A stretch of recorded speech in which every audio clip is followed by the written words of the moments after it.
Hey, welcome back to the channel. Another week, another video, another grail picked up. Stay tuned and you'll see which one I picked up.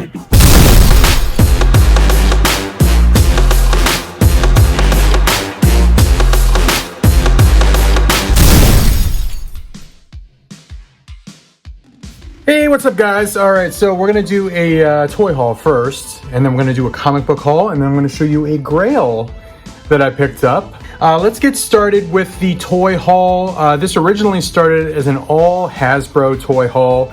It has since changed. The first two items you see are not Hasbro, but they're kind of Hasbro character related, i.e. Transformers. These are not Transformers branded. They're third-party Transformers. They're Masterpiece scale Transformers, and they will go perfectly in this little shelf right here. What am I pointing to? I'm pointing to the Constructicons.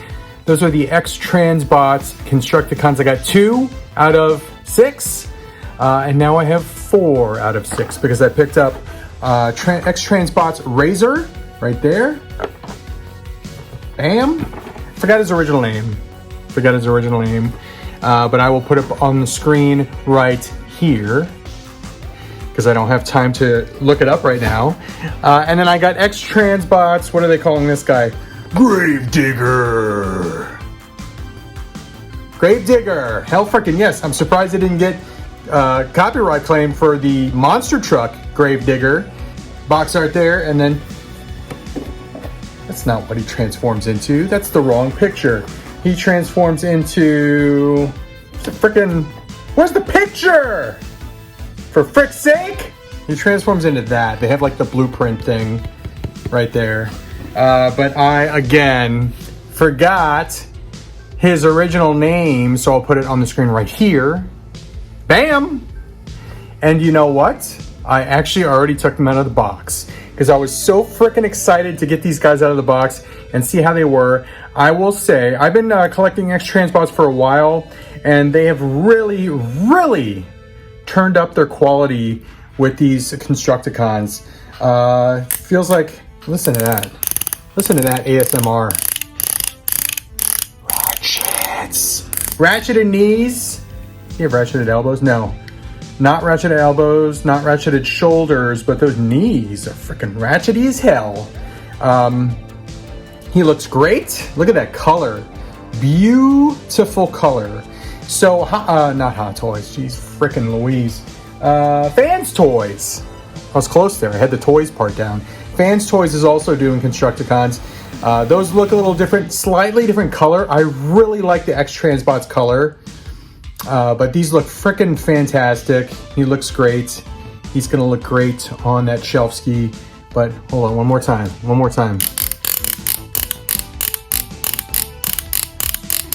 Hell freaking yes. Hell freaking yes. So there's one, and then here is the other. Bam, look at that. Look at that. And once again. Oh yeah. These are double jointed as frick. A single joint right there, and then you can also do that one. That one's not as loud, but it is definitely ratcheted. Freaking amazing, looks great. Die cast legs. I can feel the metal in the legs. These die cast feet too. Maybe it's plastic legs, die cast feet. Anyway, I can feel the die cast. It's like heavy. He's bottom heavy, so he can stand very, very well. Elbows, again, not ratcheted, but that's okay. He's got chromed out chesticles, and he looks great. Looks freaking amazing. And I am very, very, very pleased with these X-Transbots Constructicons. We got 2 more. 2 more, and then I will determine, because I'm going to have a set that stays either in all construction vehicle mode, alt mode, or robot mode, and then another set in Devastator mode. So I will have to figure out which one I like more in each mode and then make that decision. So there you go. X-Transbots, you're ahead of Fans Toys now. You got 4 out of 6. Fans Toys has only released 2 out of 6, I think. So there you go. But those are the first 2 pickups. Now everything else in this toy haul is all Hasbro related. So if you're a Hasbro fan, here you go. But I got this Red Hulk, finally. I did like Brave New World. And I have the Cap, I have the Falcon, and I wanted the Red Hulk. I love the scene at the end, fighting in Washington, D.C. I grew up in Washington, D.C., by the way. So, and I love visiting downtown Washington, D.C., seeing all the monuments, going to the museums, seeing the cherry blossoms. Just freaking amazing. And my parents are there now, too. So they're... is it considered buried? They're not buried. They're in urns in the columbarium in Arlington National Cemetery. So my brother and I are going to make it a point to visit them every couple years and see DC, go to a Capitals game, maybe go to a Commanders game, a Nats game, and see the sights and see our old hometown. By the way, here, I'm going to tell a story, but I'm going to tell this story after the comic book part. So I'm just going to go ahead and tell the story now, but you won't see it until after the comic book part. All right, and I'm back now.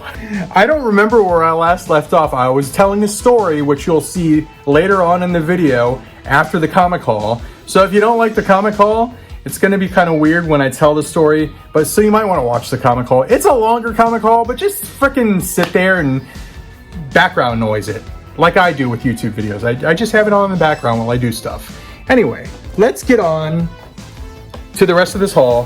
First two items you're going to see are G.I. Joe classified figures. I picked up two more classified figures. One's a Dreadnought. One is the leader of Cobra. I got the armored Cobra Commander, and I got Monkey Wrench. Hell frickin' yes. I love the Dreadnoughts. They did such a great job on all the Dreadnoughts. I love the additional stuff, like that additional head sculpt that you could put on them with like a helmet. Frickin' awesome. Very, very cool. And look at that face sculpt on Monkey Wrench. Amazing. So now I think I have all the Dreadnoughts that they've done for classified. Very, very awesome. And then this one right here, I don't remember that lizard. It was probably in a single cartoon episode, but I do remember having the Armored Cobra Commander figure when I was a kid. So this is very, very cool to have the classified version. I'm just checking out the alternate head sculpt, seeing what's different. Looks like the eyes are different. But it looks great.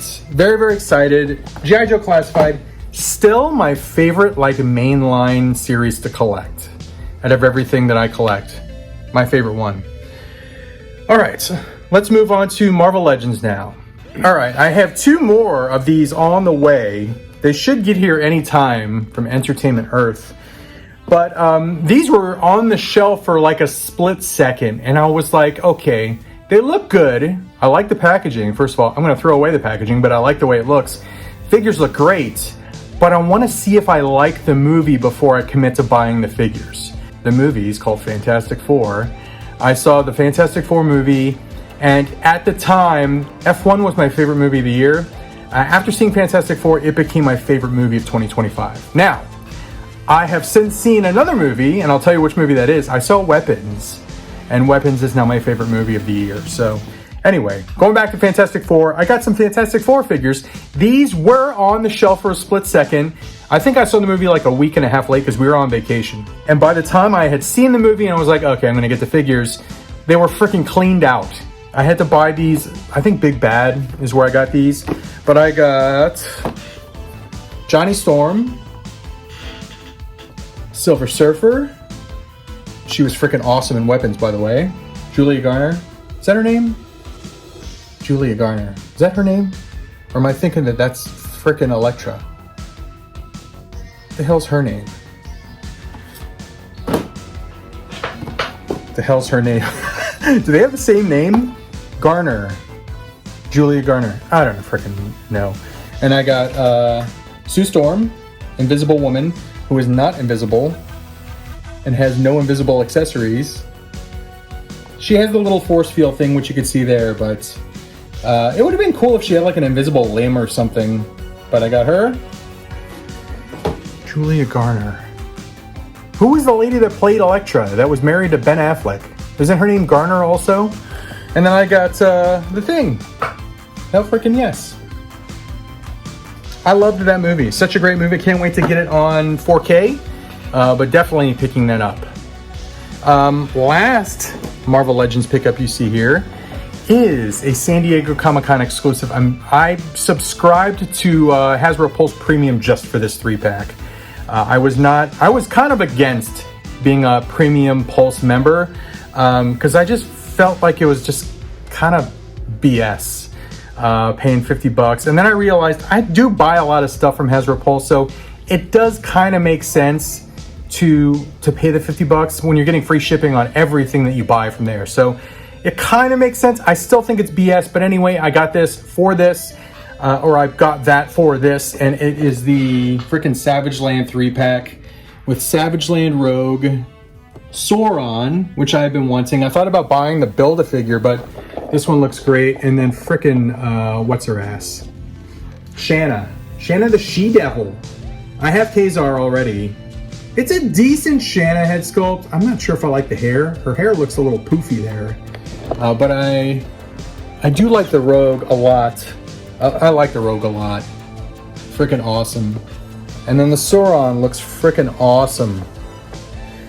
I just said freaking awesome twice. So, oh freaking yes. Very excited about that. Can't wait to open that up. And then last but not least, last Hasbro figure you see in here. This is the figure that I bought with the Red Hulk. And my Instagram post stated that I bought 2 Harrison Ford figures from Hasbro. I bought an old Harrison Ford in the Red Hulk, even though the likeness is kind of there, but not really.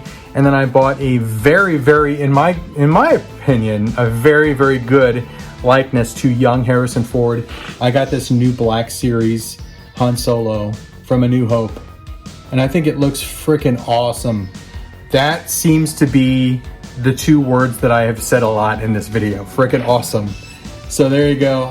It looks great. How about that? There's another descriptor. It looks great. Great likeness. Great head sculpt. There you go, guys. There you go. That was the toy haul. I do have a gigantic box from Big Bad Toy Store on the way, so I'm going to make that a separate video, separate unboxing. A lot of great stuff in there. Can't wait to get that. And then I have a box from Entertainment Earth that'll be part of the same video. And then I also was able to repurchase something that meant a lot to me nostalgic-wise. So that'll be in that same video, I think. But there you go. Let's move on to the comic book haul, and then you'll hear that great story that I just earlier told, but you'll see after the comic book haul. And then we'll end with this Grail purchase. What's up, guys? This is a new segment called What Am I Reading? This is where I go over all of my new comic book purchases this week. But let me show you which comics I picked up. The haul is much larger than it usually is. So let me show you what I picked up. All right, here we go. We're gonna start with the new books. So I got One World Under Doom number 7. I am not caught up on this. One thing I can say is that I absolutely love these covers. It's an awesome image of, what are they calling him? It's not Doctor Strange Doom. Is it Emperor Doom? I forgot. But he's fighting Reed there, and that's a really cool picture there. The big eyeball in the background. This is a brand new Punisher series, so if you're a Punisher fan, this is the time to jump on. This is issue 1. Red Band Punisher, he's lost his memories, he washes up ashore, and just realizes he needs to go fight some bad guys. So Punisher number 1, you got that one there. Red Hulk number 8, I'm really liking this series. This started, well, I guess it's still under the little label there, the One World Under Doom. I really like this series, and I like it because Red Hulk has kind of formed his own team with Machine Man and Deathlock. Really great art, and it's just a fun story, so definitely recommend that one. It's only on issue 8 there, so not too late to get into that one. Ultimate Spider-Man Incursion here. Miles makes his way into the new, I was going to say makes his way back, but he's kind of going into the new Ultimate Universe. That's issue 4 there. It's got Magic on the cover. Ultimate Wolverine number 9. Not caught up on this. I don't think I've actually read, I read issue 1. I take that back. Read issue 1 and I liked it, but I get a lot of comics, so a lot of these I'm not caught up on. I tend to binge read, so I'll probably grab like issues 2 through 6 or 2 through 9 at one time, just read them all at one time. Absolute Batman, I am reading this. I'm caught up on this. This is a freaking awesome title. Really, this is my favorite Absolute title. But yeah, I'm definitely interested to see where this one goes.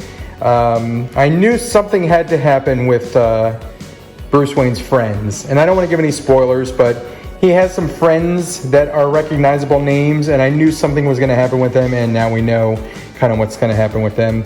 Batman Dark Patterns, not caught up on this. I think I'm on issue 2, but this is a new arc, The Child of Fire, part 1. I think it's 3 arcs. I think Dark Patterns is 3 different arcs. I'm still on arc 1. Batman and Robin, number 25, I believe. Yeah, this is a new arc as well. So a lot of new arcs starting. Quiet Man, Loud Vengeance. Looks like the Penguin's in this one. Batman and Robin. There's also a Batman and Robin Year 1, which I'm also collecting. This is a modern take with Damian. And then the Year 1 is Dick Grayson as the Robin. Superman, the Kryptonite Spectrum. This is the creative team behind Ice Cream Man, which is an excellent, like, kind of horror-ish, Twilight Zone-ish series. And this is, they're doing Superman. So I read the issue 1. It was very, very interesting. So I'd like to see where issue 2 is going to go. Conan.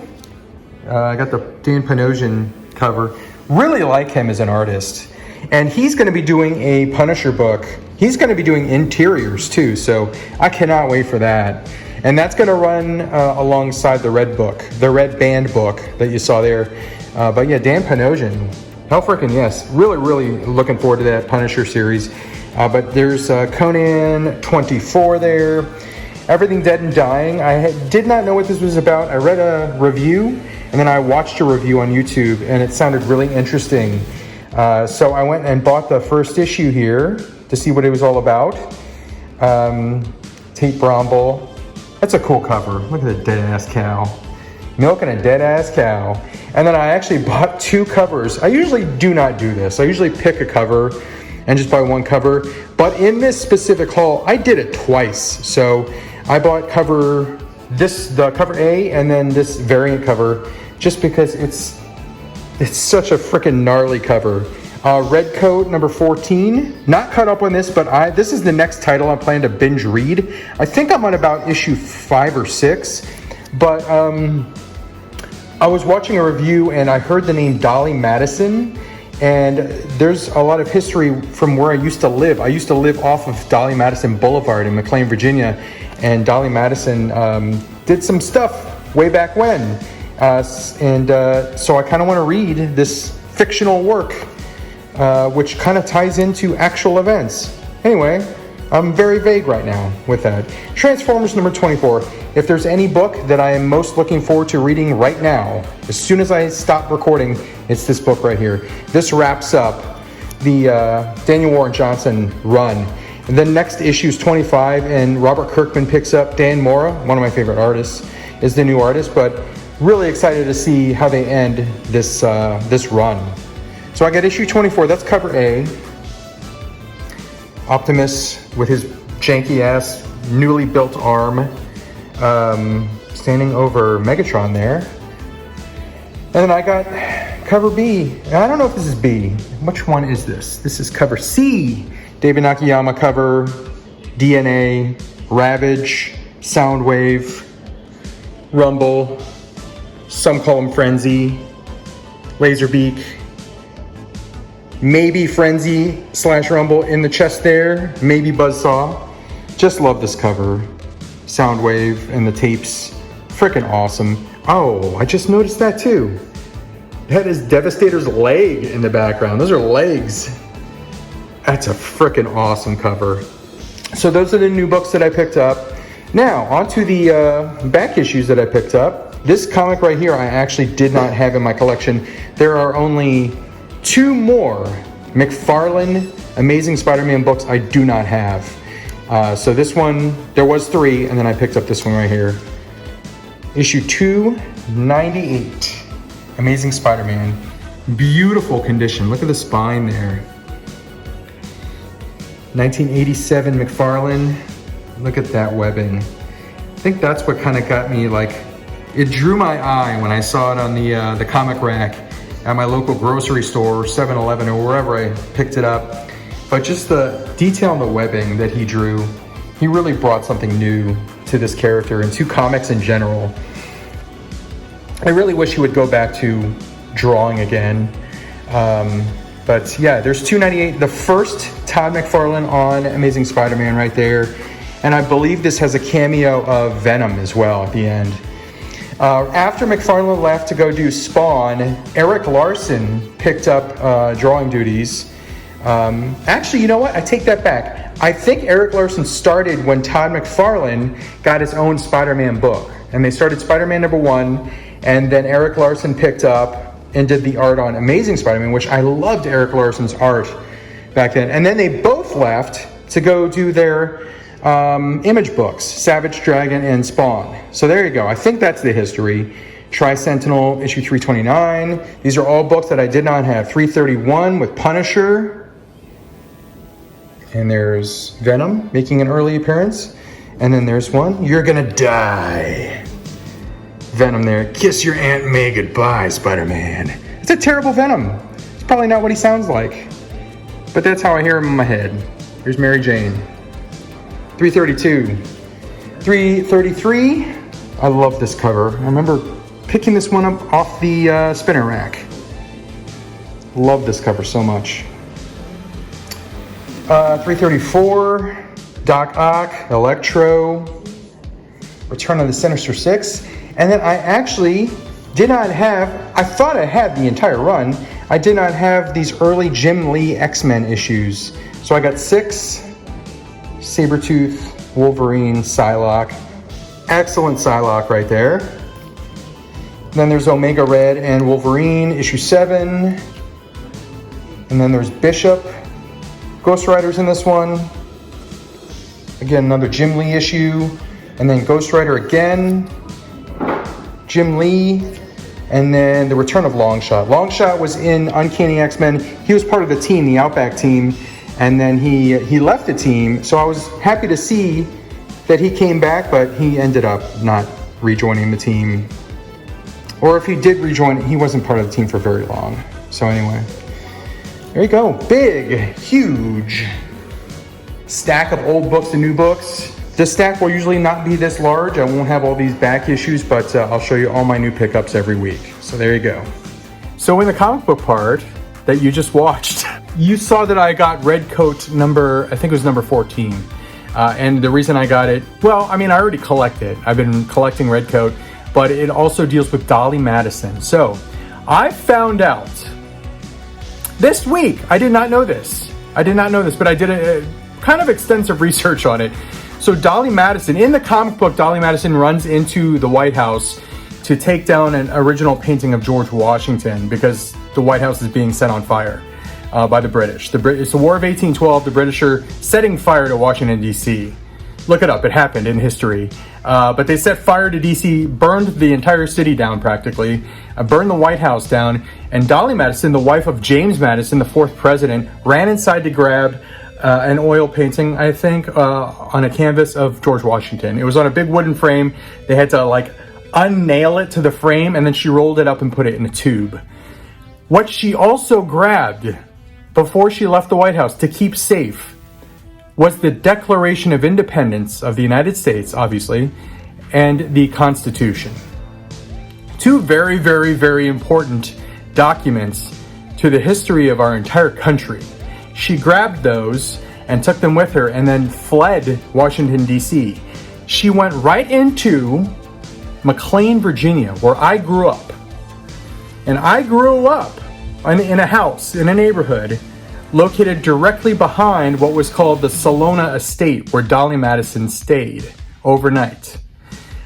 My neighborhood was part of the Salona Estate until 1953 when they sold off the land and then they turned it into the housing development. I think my childhood house was built in 1960 or something. So my childhood house, which I lived in for 16 years, grew up in my entire childhood, was on the same grounds that the actual Declaration of Independence and Constitution were there on the same grounds. I find that, now you're probably just yeah, whoop-de-doo. I find that mind-blowing that I didn't know that, first of all. I knew about the Salona Estate, I knew about Dolly Madison, because it was Dolly Madison Boulevard is the road that our neighborhood was right off of. Google it. And the house, the estate, was literally encompassed my neighborhood. Freaking insane. Anyway, now I believe you're gonna see a haul of a Grail, so go to that footage. All right, I did buy a Grail, and I have talked about this Grail before. I had been wanting to buy, so I want to buy a Michael Jordan rookie card. I have most of the Michael Jordan 80s cards, Fleer cards. I still don't have an 86 Fleer. I don't have the star cards. But this is one that I had ranked kind of over the 86 Fleer rookie card. I do still want that one, but I have this one ranked higher because it came out earlier. And it's so iconic. It's a culturally iconic symbol, picture, and card. It's very meaningful to me as well, and I'll explain why. I wanted the 1985 Nike promo Michael Jordan card. When Nike had signed an unproven at the time, pretty much unproven talent in Michael Jordan, they were launching a brand new shoe, the Jordan 1, the original Jordan 1, and to kind of coincide with the release of the original Jordan 1 in 1985, Nike produced a set of cards. And this set of cards was, at the time, very hard to get. I still don't know how it went out. If it went to stores, if it went to people, how you got it at the time. I'd never seen it. But I knew of this image, and when you see the image and you see the card, you'll understand why it's such an iconic, like historically iconic and culturally iconic image. Popular culture. But I'm going to start. So I've been searching for it. I've been to about 4 card shows since I decided I want that card. I had seen it. The first time I had seen it, it had sold out after the first couple days. And then it's just been very, very scarce to find since then. And then if I do find it, it's slabbed, it's graded. But the slab is sometimes like in a really, it's like terrible shape, like scratched up and stuff. Like someone had like freaking dragged it on the ground. I'm like, this is like a display piece. I want it to look really, really good. So I was able to find online the entire set, not just the Jordan, but the entire set. And it's a 2, 4, 6 card set, including a header card. And they're all graded. The whole set was graded. This is the first time I had ever seen A, the whole set, and B, where every single card in the set was graded. So I picked it up. So here's the header card there. This card was the second card that I wanted the most from the set. I was very, very excited to get this. It is a John McEnroe tennis card. For those that don't know, I don't think I've ever shared this. I used to play competitive tennis. I played for like 8 years, from like 5 to 13, and I was in a lot of tournaments in the DC area. If you played tennis in the 80s, you might have played against me, but I played in a lot of tournaments. I got very, very, very good, and then I got to a point that a lot of athletes get to, where you get to a point where you're just not as good as everyone that you're playing against, and I just lost my temper. I lost my temper when I started losing a lot. I was winning, and then I started losing, winning, and I was just losing my confidence. And I started going McEnroe during these matches. I was like 12, 13 years old, and I was freaking screaming, cussing, smashing my racket, yelling at the ref. So then it got to a point where I was playing in a tournament. I think I was 13 years old. It was on the rooftop. So this tennis court was on the rooftop of this high-rise building. And it was a close game, and I ended up losing that game. And I got so pissed off. I took my racket, I smashed it on the ground, and then I threw it off the rooftop. And that was the end of my tennis career. I realized I could have hurt someone very, very bad. Thankfully, it didn't hit anyone when my racket hit the ground. I think it hit a car, actually, like a parked car. But yeah, I mean, it's kind of a funny image, a kid throwing a freaking racket off the high-rise building, but it was just dumb. It was a dumb move. And I realized that I was not good enough to continue playing tennis. So I switched to playing ice hockey, where I could actually be aggressive and have a lot of rage and hit people. So kind of worked out good for me. But anyway, the story that I was telling is that I did play tennis, and McEnroe was my favorite player. Probably not a very good influence on me because, you know, I kind of got a kick out of watching him like yell at the ref and get pissed off and just be like very super like just freaking super into the game. Very passionate. Another card that's in this set, Dwight Gooden. Doc Gooden, Mets. I used to watch him. I was a big fan of him and Darryl Strawberry, so I watched them in the 80s. This is a guy, I don't really remember a whole lot. I thought he played for the Bills, but James Lofton, maybe he didn't play for the Bills. Maybe I'm misremembering it, but looks like is that Packer uniform? James Lofton. If you're a James Lofton fan, let me know. Did he play for the Bills? Because I'm pretty sure he did, but maybe he didn't. This guy I don't remember at all. And I watched quite a bit of 80s baseball. But Lance Parrish, it's a cool card. He's freaking standing with a tiger. But yeah, Lance Parrish, Detroit Tigers. Pretty cool card. And then the icing on the cake. The reason I bought this whole set is for this card. I've wanted this card as long as I've been collecting. It's such an impactful card. For those that are not aware, this card, this picture that was taken of Michael Jordan dunking in 1985 wearing the original Jordan 1s, that image of him turned into the Jordan logo that you see on all the Jordan shoes. So that's why this is such like a big deal for me, is the fact that I do collect Jordan shoes. I just got a new pair of Jordans. You'll see that in probably in the next video. I mean, this card is just like, this is pop culture to me. That image was used to make the Jordan logo. And this came out before his rookie card. His rookie card is the 86 Fleer. This was in 1985. If you're after this card, beware, because there have been fakes that were made. PSA can identify if it's fake or not. So if you get a graded one, you know you're good. But if you see a raw copy, just know that they've made fakes, and usually you can tell it's fake because the coloring is off. That is more pink. You can't see the building to the side of the Nike logo there, so you know it's fake there. The blue is also lighter. My best suggestion to you is to buy a PSA graded, because you know it's legit. You know it's not the remake. You know it's not a knockoff. You know it's the real deal. So there you go. But I appreciate you being here. Thanks for watching. Whatever it is that you do collect, have fun collecting, whether it's comics, cards, action figures, toys, vintage, modern, frickin' stamps, I don't know, records, physical media. I happen to collect all of it. So whatever you do collect, just have fun doing it. That's why we do it, right? I'll see you guys in the next video. Thanks for watching. Adios for now.